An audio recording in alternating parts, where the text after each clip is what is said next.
అధ్యక్షత వహించినటువంటి దశరథరామరెడ్డి అన్న గారికి, వేదిక మీద ఉన్న పెద్దలకి, మీడియా మిత్రులకు, రైతు సోదరులందరికీ కూడా నా నమస్కారం. ఈరోజు లేవాల్సిన చైతన్యమే లేవడం మొదలైంది. అడగాల్సిన సమయం వచ్చింది. అడగకుంటే భవిష్యత్ తరాలు మనం క్షమించవు. కొన ఊపిరితో కొట్టుకుంటున్నటువంటి, ప్రాణం పోయే స్థితిలో ఉన్నటువంటి ఈ రాయలసీమ భవిష్యత్తును కాపాడుకోవాలనేటువంటి ఒక చైతన్య స్ఫూర్తి ఈరోజు ప్రజల్లో తీసుకురావాల్సిన సమయం ఆసన్నమైంది. ఈ సమయాన్ని మనం వృధా చేయకుండా, ఎవరో వస్తారనేటువంటి, ఎవరో అధికారం లేకొస్తారు, ఏ ప్రభుత్వాలు చేస్తాయనేటువంటి ఆశలు ఉండడం అనేది చాలా నష్టపోతాం. మన భవిష్యత్తును మనమే తీర్చిదిద్దుకునేటువంటి చైతన్యం లేకపోవడం వల్లనే ఈరోజు ప్రతి పాలకులు, ప్రతి ప్రభుత్వం ఈరోజు అన్యాయం ఈ రాయలసీమకు జరుగుతోంది. నిజంగా నేను ఒకే ఒక విషయం చెప్తా.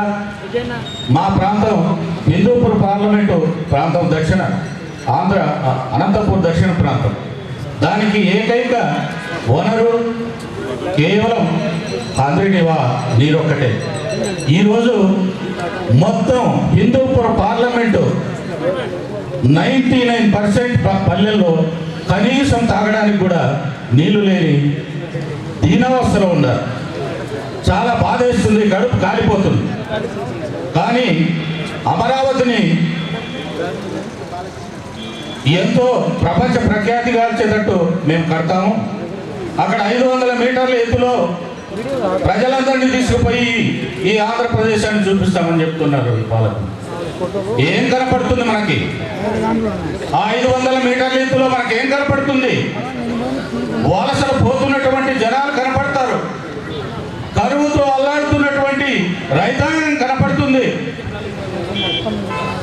ఆకలో రామచంద్ర అనేటువంటి అన్నార్థులు దిక్కు, ఎక్కడ మనం బతకాలి, ఎవరు మనం బతికిస్తారు అనేటువంటి దీనవస్థలో ఉన్నారు. చెరువులన్నీ ఎండిపోయాయి. ఆ ఎండిన చెరువులు కనిపిస్తాయి. ఉద్యోగాలు లేని మన పిల్లలు బజార్లో తిరుగుతూ దీనవస్థలో వాళ్ళ తల్లిదండ్రులు కూడా భోజనం పెట్టలేనటువంటి ఒక దౌర్భాగ్య స్థితిలో ఈరోజు మన యువకులు ఉన్నారు. అది కనపడుతుంది.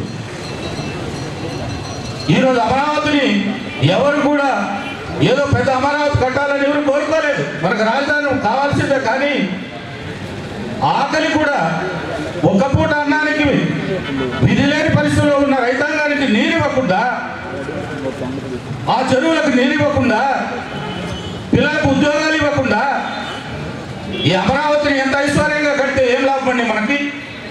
ఇట్లాంటి మోసపూరితమైన ఈ పాలకులను ప్రశ్నించాల్సిన రోజు ఆసనమైంది. ప్రతి గ్రామంలో కూడా యువకులందరూ కూడా ఏకమై ఈరోజు ఇక్కడికి వచ్చినటువంటి రైతాంగ పెద్దలందరూ కూడా పిల్లలను ప్రోత్సహించండి.